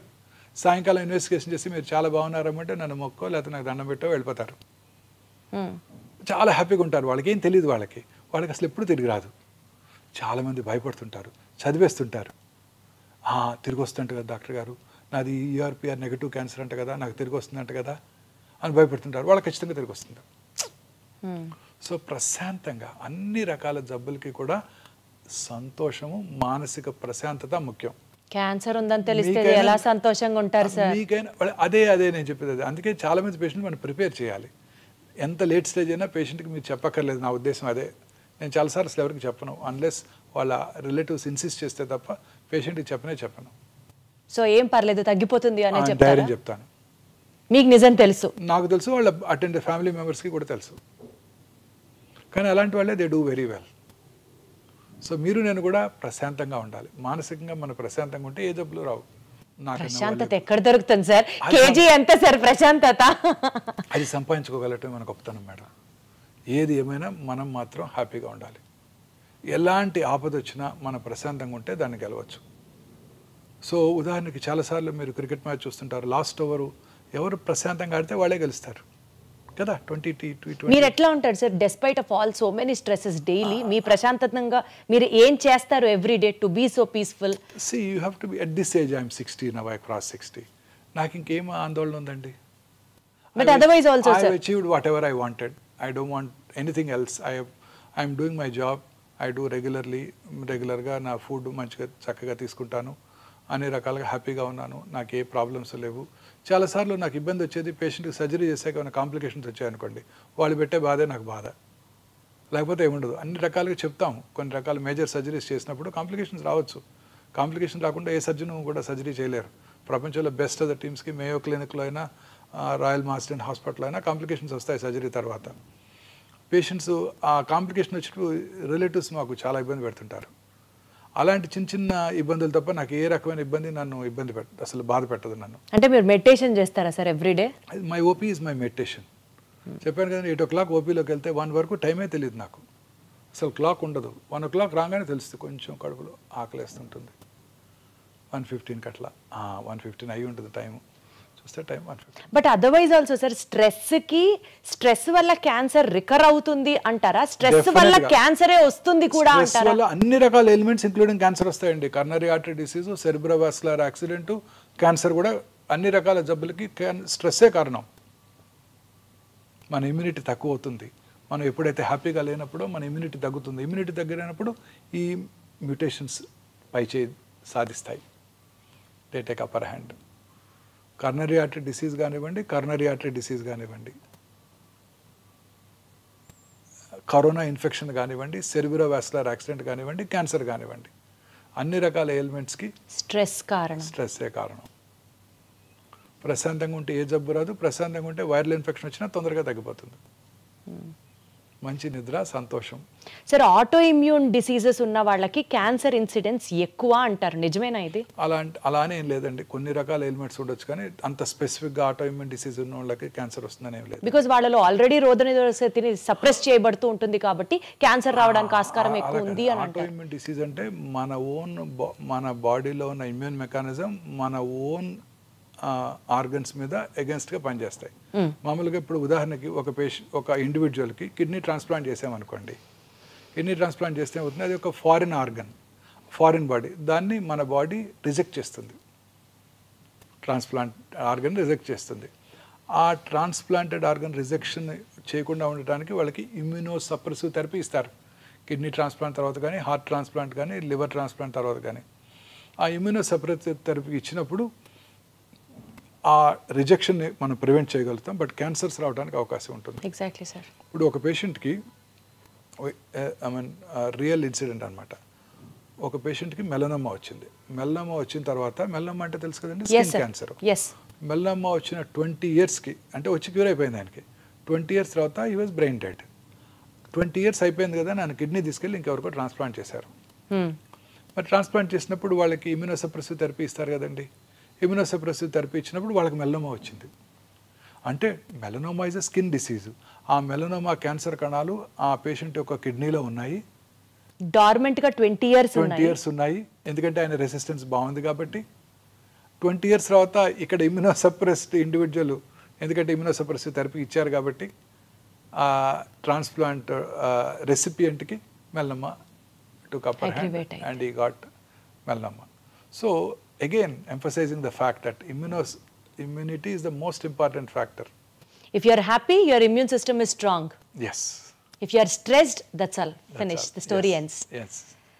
Sir, ఇంకొక పాయింట్ సార్, ఇప్పుడు ప్రతి ఒక్కళ్ళు పర్ఫ్యూమ్స్ యూస్ చేయడాలు, అండర్ ఆర్మ్స్ కానివ్వండి, లేకపోతే డియోడ్రెంట్స్ యూస్ చేయడాలు, ఇలాంటి వాటికి బ్రెస్ట్ క్యాన్సర్ వస్తుంది అలానేం లేదండి. అనేక రకాల పర్ఫ్యూమ్స్లో కొన్ని రకాల సబ్స్టెన్సెస్ ఉంటాయి, వాటి వల్ల హార్మోన్ బ్యాలెన్స్ దెబ్బతిని వాళ్ళలో బ్రెస్ట్ క్యాన్సర్, ప్రాస్టేట్ క్యాన్సర్ వచ్చే అవకాశాలు కొంచెం ఎక్కువగా ఉంటాయి కదా. మామూలుగా ఈ బ్రాండెడ్ పర్ఫ్యూమ్స్లో ఈ కెమికల్స్ అన్ని తక్కువగానే వాడుతుంటారు, పర్వాలేదు. చీపర్ పర్ఫ్యూమ్స్ కొన్నప్పుడే ఈ ప్రాబ్లమ్స్ ఉంటాయి. డియోడ్రెంట్స్ వలన చాలా మందిలో ఒక అపోహ ఉంది, డియోడ్రెంట్ రాసుకుంటే బ్రెస్ట్ క్యాన్సర్ వస్తుందని. ఇది పూర్తిగా అపోహం మాత్రమే. డియోడ్రెంట్ వలన బ్రెస్ట్ క్యాన్సర్ రాదు, కానీ మంచి క్వాలిటీ డియోడ్రెంట్స్ వాడుకోవాలి, వెంటిలేషన్ అది బాగుండాలి. చాలా రకాల డియోడ్రెంట్స్ వలన అక్కడ స్వెట్ గ్లాండ్స్ యొక్క డక్ట్స్ బ్లాక్ అయ్యి అక్కడ ఇన్ఫెక్షన్స్ వచ్చే అవకాశం ఎక్కువగా ఉంటుంది, అంతే తప్ప క్యాన్సర్ వచ్చే అవకాశం లేదు. సార్, ఎస్పెషల్లీ విమెన్లో ఇన్నర్ వేర్ టైట్గా ఉండడం వల్ల కానీ, బ్రాస్ అండర్ వైర్డ్ ఉండడం వల్ల కానీ బ్రెస్ట్ క్యాన్సర్ రావడానికి ఆస్కారం ఎక్కువ ఉంది అన్నది ఒకటి చదివాను. లేదు మేడం, దానికి దీనికి సంబంధం లేదు. No, not at all. Perfect sir, perfect. కొంతమంది టాల్కమ్ పౌడర్ వాడుతున్నప్పుడు ఇన్నర్ వేర్ వేసుకున్న తర్వాత లోపల, ఎస్పెషల్లీ ప్రైవేట్ పార్ట్స్ దగ్గర, వాళ్ళలోకి ఆ పౌడర్, కొన్నిసార్లు ఆ పౌడర్లో ఉండే కెమికల్స్ వెజైనా ద్వారా లోపలికి వెళ్ళి కొన్ని రకాల ఓవేరియన్ క్యాన్సర్ వస్తుందని కొన్ని స్టడీస్ చూపించాయి. చాలా రకాల ఇప్పుడు ప్రముఖ టాల్కమ్ పౌడర్స్ కంపెనీస్ మీద చాలా లా సూట్స్ కూడా అనేక దేశాల్లో ఉన్నాయి. పౌడర్ వేసుకుంటే క్యాన్సర్ రావడం ఏంటి సార్? అంటే ఆ ఇంటిమేట్గా ఆ ఇన్నర్స్ లోపల ప్రైవేట్ పార్ట్స్ దగ్గర వేసుకున్నట్టయితే అక్కడ ఎస్పెషల్లీ ముఖ్యంగా స్త్రీలలో వచ్చే అవకాశం ఎక్కువగా ఉంటుంది. ప్రిఫరబుల్లీ అలాంటివి అవాయిడ్ చేయడం better. Big no to all the talcum powders ఈ క్షణం నుంచి అర్థమైంది సార్ నాకు. సార్ ఒక్కటి చెప్పండి, vitamin D supplement, calcium, magnesium, zinc, vitamin B12, folic acid ఇట్లాంటి సప్లిమెంట్స్ తీసుకోకుండా నాకు తెలిసి ఈ రోజుల్లో ఎవరు లేరు. మేబీ 20-25 నుంచే స్కిన్ కోసం సప్లిమెంట్, హెయిర్ నెయిల్స్ కోసం ఇట్లా సప్లిమెంట్స్ మీదే బండి నడుస్తున్న ఈ రోజుల్లో యాంటీ ఆక్సిడెంట్ సప్లిమెంట్స్ తీసుకోవడం వల్ల క్యాన్సర్ వచ్చే అవకాశం తగ్గుతుంది అని ఒక నానుడు ఉంది. ఇది నిజమా కాదా మీరే చెప్పాలి. అంటే యాంటీ ఆక్సిడెంట్స్ ఈ ఫ్రీ రాడికల్స్ డ్యామేజ్ని ప్రివెంట్ చేసి ఖచ్చితంగా క్యాన్సర్ అవడాన్ని నిరోధిస్తాయి. ఓకే, అందులో అనుమానమే లేదు. క్లియర్. యాంటీ ఆక్సిడెంట్స్ రెగ్యులర్గా తీసుకోవడం వల్ల క్యాన్సర్ రాదని చెప్పలేము, కానీ యాంటీ ఆక్సిడెంట్ తీసుకోవడం వల్ల నష్టం అయితే లేదు, బెనిఫిషియల్ ఎఫెక్ట్సే ఉంటాయి. మితంగా రెగ్యులర్గా ఒకటి తీసుకున్నట్టు వల్ల నష్టం మాత్రం లేదు. Super sir. సార్ ఒక చిన్న ర్యాపిడ్ ఫైర్ లాంటిది కంటిన్యూ చేద్దాం సార్, సో దట్ మిత్స్ అన్ని డీమిత్ చేసేద్దాం ఒక్కసారితో. To start with, cancer spreads if a tumour is operated on. ఇది చాలా కామన్ మిస్కన్సెప్షన్ అండి. కత్తి పెడితే క్యాన్సర్ పెరిగిపోతుంది. ఇది ఖచ్చితంగా అపోహ మాత్రమే. క్యాన్సర్ని సర్జరీ చేయడం ద్వారానే క్యూర్ చేయగలం. ఇందాక మనం డిస్కస్ చేసాం సాలిడ్ ట్యూమర్స్, హిమటలాజికల్స్. బ్రెయిన్ ట్యూమర్ నుంచి కాల్లో చిటికెన్ వేలు వరకు వచ్చే మెలనోమా వరకు కూడా అర్లీ స్టేజ్లో క్యాన్సర్ డయాగ్నోస్ చేస్తే సర్జరీ అంటే శస్త్రచికిత్స చేయడం ద్వారానే క్యూర్ చేయగలం. ఇంకా ఏ ఇతర చికిత్స క్యూర్ చేయలేదు. సో ఇది పూర్తిగా అపోహ మాత్రమే. నిజం ఏంటంటే క్యాన్సర్ క్యూర్ చేయాలంటే సర్జరీ చేయాల్సిందే. సార్ అర్లీ స్టేజెస్ లో కనుక డిటెక్ట్ చేస్తే క్యాన్సర్ ని మనం వాళ్ళని కంప్లీట్ గా నివారించచ్చా? క్యాన్సర్ అంటే ఇంకా వాళ్ళ క్యాన్సర్ లేకుండా సర్జరీ చేసి క్యూర్ చేయగలం. సర్జరీ చేసి అర్లీ స్టేజ్ లో కూడా? ఎస్, ఎర్లీ స్టేజ్ లోనే సర్జరీ చేస్తాం. అచ్చా. కార్సినోమా టమ్ కానివ్వండి, బ్రెయిన్ క్యాన్సర్ కానివ్వండి, లంగ్ క్యాన్సర్ కానివ్వండి, అర్లీ స్టేజ్ లోనే సర్జరీ చేయడం జరుగుతుంది. Perfect sir. స్మోక్ చేసే వాళ్ళకే లంగ్ క్యాన్సర్ వస్తుంది? లేదు, స్మోక్ చేయని 12 ఏళ్ళ ఆడపిల్ల కూడా లంగ్ క్యాన్సర్ రావచ్చు. సరే, మగవాళ్ళకి బ్రెస్ట్ క్యాన్సర్ అన్నారు, 12 ఏళ్ళ ఆడవాళ్ళకి లంగ్ క్యాన్సర్ అంటున్నారు. స్మోక్ చేయని 12 ఏళ్ళ ఆడపిల్లకి వారి తండ్రి గారు కూడా స్మోక్ చేయలేదు, పాసివ్ స్మోకర్ కూడా కదా అమ్మాయి. చాలా మంది లేడీస్ రెగ్యులర్గా చూస్తుంటాను. కానీ లేడీస్లో వచ్చే లంగ్ క్యాన్సర్స్ జనరల్గా ఇందాక నేను చెప్పాను జెనెటిక్ మ్యూటేషన్ వల్ల వస్తుందని. ఆ జెనెటిక్ మ్యూటేషన్ వల్ల వచ్చే అవకాశాలు ఎక్కువగా ఉంటాయి. ముఖ్యంగా భారతీయ స్త్రీలు స్మోక్ చేయరు కాబట్టి వాళ్ళందరిలో కూడా సింపుల్ ఆ జెనెటిక్ మ్యూటేషన్ని టార్గెట్ చేసే టాబ్లెట్ తీసుకుని వాళ్ళు సంవత్సరాలు బతికేస్తుంటారు. ఓ, జెనెటిక్ మ్యూటేషన్ ని క్యాన్సర్ టాబ్లెట్ ద్వారా కూడా నివారించవచ్చు, లాంజివిటీ పెంచొచ్చు. లాంజివిటీ పెంచొచ్చు. ఇందాక చెప్పాం మనం కొన్ని జీన్స్ మ్యూటేషన్ వల్ల క్యాన్సర్ వస్తుంది. క్యాన్సర్ కి టాబ్లెట్స్ ఉన్నాయా సార్? ఈ జెనెటిక్ మ్యూటేషన్ కనుక ఉన్నట్టయితే స్త్రీలలో ఉంటాయి కూడా. వాళ్ళలో మన భారతీయ స్త్రీల్లో 100కి 70 నుంచి 80 మందికి లంగ్ క్యాన్సర్ పేషెంట్స్లో స్త్రీలలో వచ్చినప్పుడు ఈ జెనెటిక్ మ్యూటేషన్ ఉంటుంది. దాన్ని టార్గెట్ చేసే మందులు ఇప్పుడు మనకి కమర్షియల్గా అందుబాటులో ఉన్నాయి. అవి తీసుకున్నట్టయితే వాళ్ళు దాంతోనే బతికేస్తారు, ఇంటి దగ్గరే ఉంటూ హాస్పిటల్కి కూడా రాకుండా. సరే, ఇది అసలు ఒక క్యాన్సర్ గైడ్ సార్ ఇవాళ మన ఎపిసోడ్. ఎన్ని విషయాలు తెలుస్తున్నాయి అంటే, కొత్త విషయాలు. అట్లీస్ట్ నాకైతే మాత్రం చాలా కొత్తగా ఉంది సార్ ఇంటర్వ్యూ. షుగర్ తింటే క్యాన్సర్ పెరిగిపోతుంది. True. Sugar especially refined white sugar కనుక తీసుకోవటం పూర్తిగా అవాయిడ్ చేయడం బెటర్ అండి. కాంప్లెక్స్ షుగర్స్ తీసుకోవటం, ప్రాసెస్డ్ షుగర్స్ని అవాయిడ్ చేస్తూ కాంప్లెక్స్ కార్బోహైడ్రేట్స్ తీసుకోవటం మంచిది.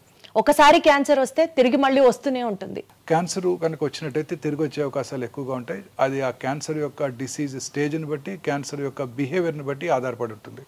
క్యాన్సర్కి సంబంధించి మనకి స్క్రీనింగ్ టెస్ట్లు ఏ ఏజ్ నుంచే చేయించుకోవడం మన లైఫ్ స్టైల్లో ఒక భాగం అయిపోవాలి సార్? అంటే డిఫరెంట్ క్యాన్సర్స్కి డిఫరెంట్గా ఉంటాయండి. ఉదాహరణకి బ్రెస్ట్ క్యాన్సర్ ఉందనుకోండి, ఫ్యామిలీ హిస్టరీ ఉన్న వాళ్ళు 40 years నుంచే రెగ్యులర్గా స్క్రీనింగ్ చేసుకుంటూ ఉండాలి. మ్యామోగ్రఫీ పరీక్ష సంవత్సరానికి ఒకసారి చేసుకుంటూ ఉండాలి. ఫ్యామిలీ హిస్టరీ లేని వాళ్ళు కూడా ఎస్పెషల్లీ మిడిల్ ఇన్కమ్ గ్రూప్స్లో ఉండే స్త్రీలు 50 years దాటిన తర్వాత రెగ్యులర్గా అప్ టు 65 రెగ్యులర్గా మ్యామోగ్రఫీ స్క్రీనింగ్ చేయించుకోవాలి. అలాగే ప్రతి స్త్రీకి కూడా 20 ఏళ్ళ నుంచే వారికిగా వారు పరీక్ష చేసుకుంటూ వారి యొక్క శరీరం మీద అవగాహన పెంచుకుంటూ వారి బ్రెస్ట్ని ఎగ్జామిన్ చేసుకుంటూ స్నానం చేసేటప్పుడు కూర్చొని, పడుకున్నప్పుడు రూమ్కి వచ్చాక పడుకొని రెగ్యులర్గా ఎగ్జామిన్ చేసుకోవడం ద్వారా వాళ్ళ శరీరం మీద అవగాహన పెరిగి ఆ బ్రెస్ట్లో వచ్చే చిన్న చిన్న మార్పులను వాళ్ళు గ్రహించి వారి డాక్టర్ దృష్టికి తీసుకెళ్ళగలుగుతారు. అలాగే గర్భసించి ముఖద్వార cancer, once they are sexually active, marriage అయిన తర్వాత వాళ్ళు పాప్స్మియర్ టెస్టింగ్ ఫస్ట్ 3 years, ఆ 3 years కనుక నార్మల్గా ఉన్నట్టయితే ఆ తర్వాత కూడా రెగ్యులర్గా ఇంటర్వెల్స్లో ఇయర్లీ ఒకసారి డాక్టర్తో పరీక్ష చేయించుకోవటం, లేడీ డాక్టర్తో. అదే టైంలో బ్రెస్ట్ ఎగ్జామినేషన్ ఎలా చేసుకోవాలో నేర్చుకోవటం, ఆఫీస్ ఎగ్జామినేషన్ సంవత్సరానికి ఒకసారి అవసరమైతే ముఖ్యంగా కోస్టల్ ఏరియాస్లో ఉన్న స్త్రీలంతా కూడా పాప్స్మియర్ చేయించుకోవటం very important. This is only for women sir? మగవాళ్ళకి ఎలాంటి ప్రీ క్యాన్సర్ టెస్ట్లు అక్కర్లేదా? మగవాళ్ళకి ప్రాస్టేట్ క్యాన్సర్కి ఒక టెస్ట్ ఉందండి. 50 years దాటిన తర్వాత ప్రతి పురుషుడు కూడా రెగ్యులర్గా simple blood test PSA prostate specific antigen test చేసుకోవడం ద్వారా క్యాన్సర్ అవడానికి ముందుగా పసిగట్టవచ్చు. ఇంత ముందు కాలంలో ప్రాస్టేట్ క్యాన్సర్ భారతదేశంలో ఎక్కువగా కనబడేది కాదు. ఇప్పుడు 2022 ICMR స్టడీలో ఇది సెకండ్ కామనెస్ట్ క్యాన్సర్ భారతదేశంలో కూడా. సో అందుకని ప్రతి పురుషుడు కూడా రెగ్యులర్గా ఈ PSA టెస్ట్ చేయించుకుంటూ ఉండాల్సి ఉంటుంది. అలాగే స్మోక్ చేసే పురుషులు ఎస్పెషలీ 10 years కనుక స్మోక్ చేస్తే, రోజుకు ఒక cigarette packet 10 cigarettes తాగినట్టయితే 10 smoke years అంటారు. వాళ్ళు రెగ్యులర్గా 6 నెలలకు ఒకసారి లో డోసేజ్ CT స్కాన్ మెషిన్స్తో CT స్కాన్ చేయించుకోవడం ద్వారా క్యాన్సర్ అవటాన్ని ముందుగా పసిగట్టవచ్చు. ఈ 2 క్యాన్సర్స్కే స్క్రీనింగ్ అందుబాటులో ఉంది పురుషుల్లో. స్త్రీలలో బ్రెస్ట్ క్యాన్సర్, గర్భసంచి ముఖద్వార క్యాన్సర్కి రెగ్యులర్గా స్క్రీన్ చేసుకుంటూ ఉండాలి. మిగతా క్యాన్సర్స్కి సిమ్టమ్స్ ఎప్పుడైనా ఉంటే వారు చెక్ చేసుకుంటూ ఉన్నట్టుగా సరిపోతుంది. సరే, ఎస్పెషల్లీ ఎక్కడా లేనటువంటి టెక్నాలజీ కానీ ఎక్విప్మెంట్ కానీ క్యాన్సర్ డయాగ్నోసిస్ దగ్గర నుంచి ట్రీట్మెంట్ దాకా వీ హ్యావ్ ఎట్ ఒమేగా అని విన్నాను. Something about that sir. ఇప్పుడు అనేక రకాలైన టెస్ట్లో ఇప్పుడు కామన్గా ఈ CT స్కాన్ చేసుకున్నప్పుడు, పెట్ స్కాన్ చేసుకున్నప్పుడు, చాలామందిలో ఒక చిన్న మ్యామోగ్రఫీ చేసుకున్నప్పుడు చాలామందిలో ఒక అపోహ, ఈ స్క్రీనింగ్ టెస్ట్ ద్వారా రేడియేషన్ ఎక్స్పోజర్ ఉంటుంది, ఆ రేడియేషన్ ఎక్స్పోజర్ వల్ల క్యాన్సర్ వస్తుంది అని భయపడుతూ ఉంటారు. ఇప్పుడు ఈ కొత్తగా వచ్చిన డిజిటల్ మ్యామోగ్రఫీ మెషిన్లో రేడియేషన్ ఎక్స్పోజర్ చాలా తక్కువ. ప్రతి స్త్రీ కూడా ఖచ్చితంగా 40 years వచ్చిన దగ్గర నుంచి ఫ్యామిలీ హిస్టరీ కనుక ఉన్నట్టయితే స్క్రీనింగ్ చేసుకోవటం, అదర్వైజ్ 50 తర్వాత చేసుకోవడం వల్ల ఎటువంటి రిస్క్ ఉండదండి. ఇప్పుడు చాలామంది క్యాన్సర్ పేషెంట్ కూడా PET CT స్కాన్ చేసుకోమని, దానివల్ల రేడియేషన్ ఉంటుందట కదండి అని అడుగుతారు. నార్మల్ అనలాగ్ PET స్కాన్స్లో రేడియేషన్ ఎక్స్పోజర్ 24 millisieverts ఉన్నట్టయితే, ఈ కొత్త AI powered digital PET CT స్కాన్లో రేడియేషన్ ఎక్స్పోజర్ 8 millisieverts. అలాగే ఇప్పుడు PET MR కూడా అందుబాటులోకి వచ్చింది. ఆ PET MR అసలు రేడియేషన్ ఎక్స్పోజరే ఉండదు, చాలా మినిమం 95% డోస్ తగ్గిపోతుంది. సో వీటిలో రేడియేషన్ ఎక్స్పోజర్ ఉండదు, వీటి వల్ల క్యాన్సర్ వచ్చే అవకాశం లేదు. సో చక్కగా హ్యాపీగా మనం ఆ పరీక్ష చేయించుకోవడం ద్వారా క్యాన్సర్ రావటాన్ని, క్యాన్సర్ స్టేజ్ని, క్యాన్సర్ తిరిగి రావటాన్ని కూడా పసిగట్టవచ్చు. సార్, క్యాన్సర్ ఉంది అని తెలిసిన తర్వాత ఎమోషనల్గా ఫ్యామిలీస్ చేసే మిస్టేక్ ఏంటి sir? Maybe because of stress కానివ్వచ్చు, తెలిసిన వాళ్ళకి క్యాన్సర్ వచ్చింది అన్న భయం కావచ్చు. యూజువలీ ఎలాంటి మిస్టేక్స్ చేస్తూ ఉంటారు? ఈ క్యాన్సర్ పేషెంట్స్తో ప్రాబ్లం ఏంటంటే వాళ్ళు చాలా డిస్టర్బ్ అయిపోతారు. మీరు అన్నట్టు, మీరు మన ఫ్యామిలీ మెంబర్కే కాదండి, మన రోజు వాకింగ్కి వెళ్తున్నాం అనుకోండి, లేకపోతే నేను రోజు మార్నింగ్ ఎర్లీ మార్నింగ్ కార్లో వస్తుంటాను, నాకు ఎదురుగా ఒక 10 మంది వస్తుంటారు. ఆ 10 మందిలో ఎవరైనా ఒకళ్ళు ఈ మధ్య గత 10 ఏళ్ళలో ఒకళ్ళు రావట్లేదు. ఎందుకు రావట్లేదు? వాళ్ళకి ఏదో క్యాన్సర్ ఉంది తెలిస్తే ఆ మనిషి మనకు తెలియకపోయినా మనం డిస్టర్బ్ అవుతాం 2 రోజులు. అయ్యో ఆయన క్యాన్సర్ వచ్చిందంట. మనకే కాదు, మన నైబర్హుడ్లో ఎవరికైనా క్యాన్సర్ వచ్చినా మనం ఇమీడియట్గా డిస్టర్బ్ అవుతాం. ఈ ఎమోషనల్ ట్రామాలో పొరపాటున మిస్టేక్స్ చేసేస్తూ ఉంటారు కదా సార్? తప్పనిసరిగా ఈ ఎమోషనల్ ట్రామాలో వాళ్ళు చాలామంది ఫ్యామిలీ మెంబర్స్ ఉంటారు. ఒకళ్ళు ఒక చోటకి వెళ్దాం ఉంటారు, ఒకళ్ళు ఇంకో హాస్పిటల్కి వెళ్దాం ఉంటారు. అలా ట్రీట్మెంట్ డిలే చేసేస్తుంటారు. తర్వాత కొంతమంది అసలు అలోపతి ట్రీట్మెంటే వద్దు, మనం న్యాచురోపతి ట్రీట్మెంట్కి వెళ్దాము. అది ఎఫెక్టివా సార్? ఏముండదండి, షిమోగాకి వెళ్దాం, షిమోగా మెడిసిన్ తీసుకుందాం, లేకపోతే ధర్మస్థల వెళ్దాం, ధర్మస్థల మెడిసిన్ తీసుకుందాం, టిబెటిన్ మెడిసిన్ తీసుకుందాం. ఇలాంటివన్నీ కూడా ఎక్కువైపోతున్నాయండి. చక్కగా క్యాన్సర్ ట్రీట్మెంట్ తీసుకుంటున్న వాళ్ళు కూడా, చక్కగా క్యూర్ అవుతున్న వాళ్ళు కూడా ఇవన్నీ వేస్ట్, ఇవి తీసుకున్నా కానీ తిరిగి వస్తుంది, మా ఇంటి పక్కన ఆయనకు తిరిగి వచ్చింది, వాళ్ళు షిమోగా వెళ్ళి వైద్యం చేసుకున్నారని అక్కడికి వెళ్ళి ఈ ట్రీట్మెంట్ మాన్పించి అక్కడ తీసుకెళ్ళి వైద్యం చేస్తుంటారు. అంటే వాళ్ళకేదో వీళ్ళ మీద కోపంతో కాదు, వాళ్ళకేదో ఇతనికి హెల్ప్ చేద్దామని ఆశతో. పైగా ఈ ట్రీట్మెంట్ అంతా కొంచెం ఎక్స్పెన్సివ్గా ఉంటుంది అలోపతి వైద్య విధానంలో.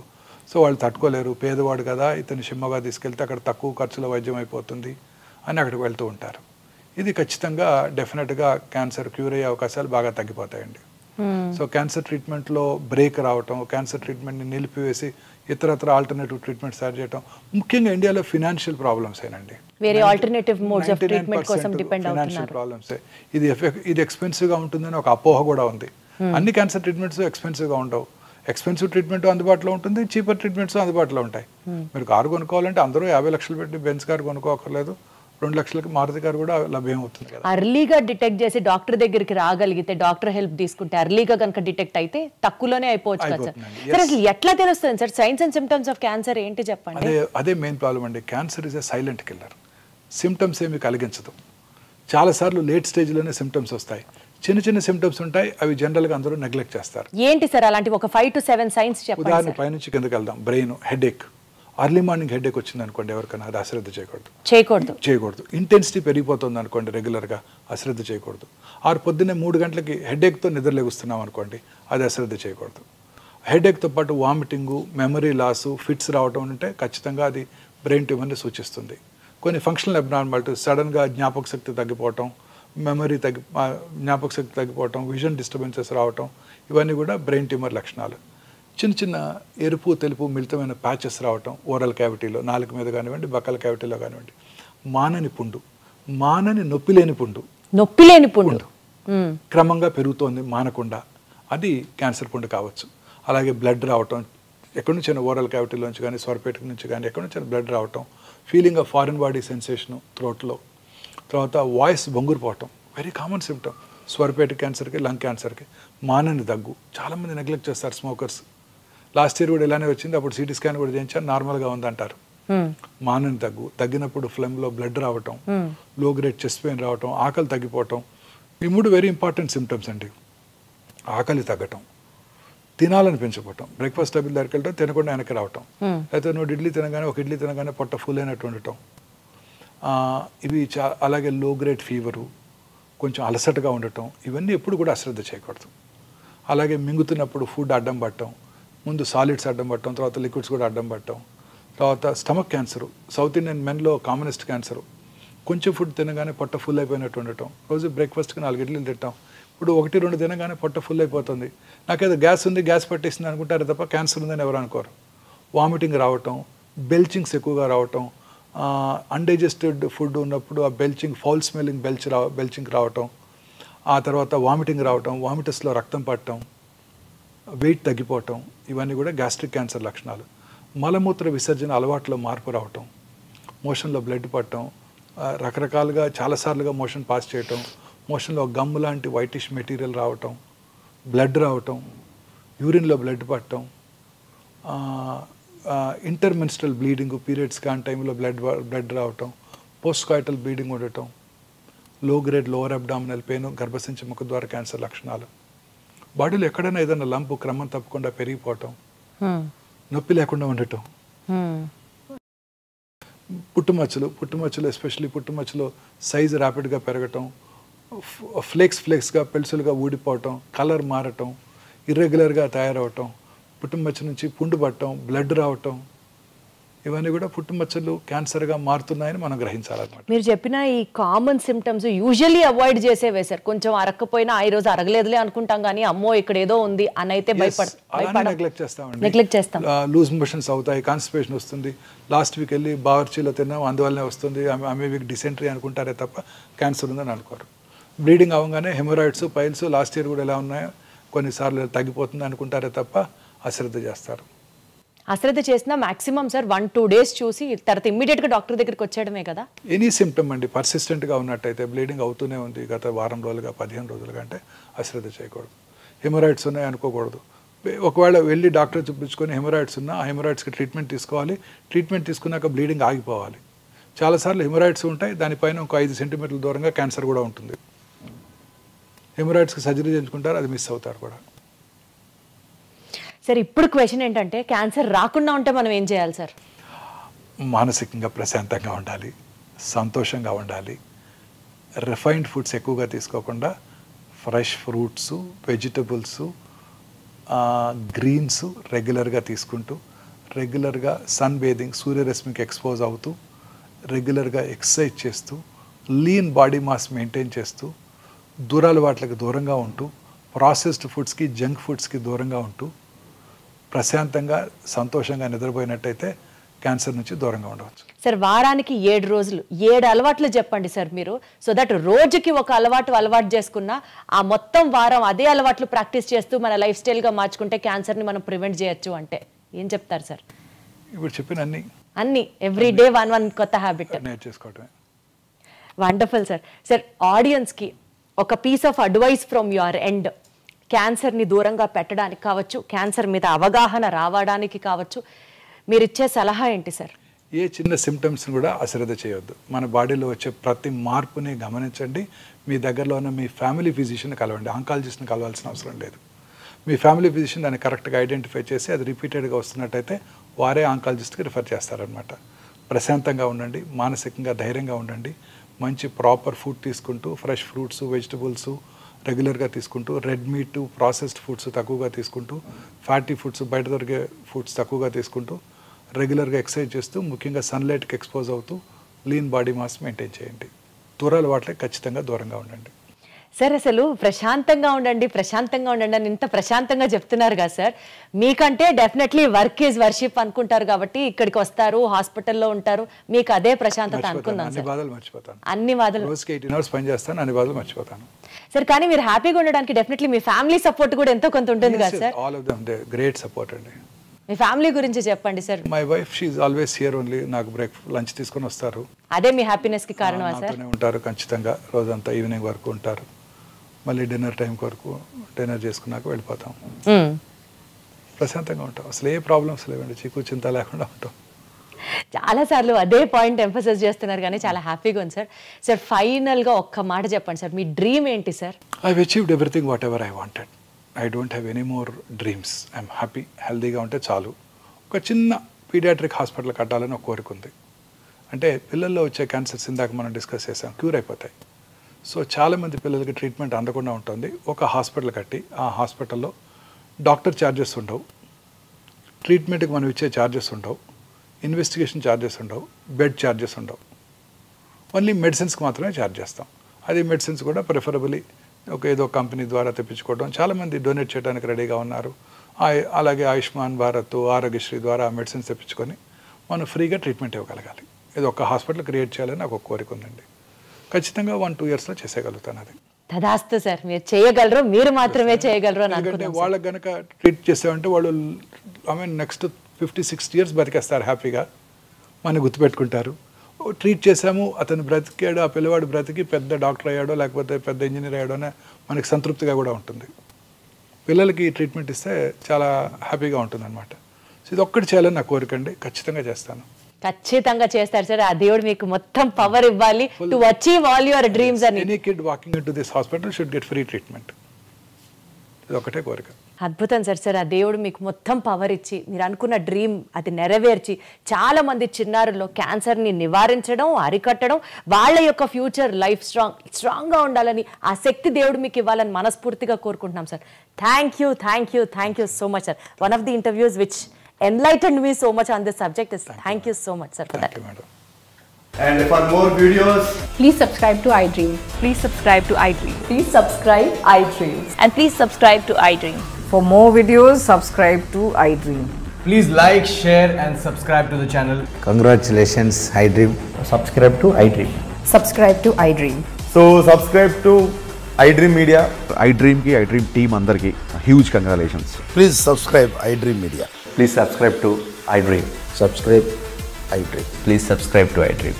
iDream అంటే నా కళల ఛానల్ సబ్స్క్రైబ్ చేసుకున్న నోరు తిరుగుతలేదు, మీరైతే గంట గుర్తు కొట్టండి. For more such videos, please subscribe to iDream. Subscribe to iDream. Please subscribe to iDream. Please subscribe iDream Media. Please do subscribe to iDream. Please subscribe to iDream Media. For best entertainment and information, please subscribe iDream. And don't forget to subscribe to iDream.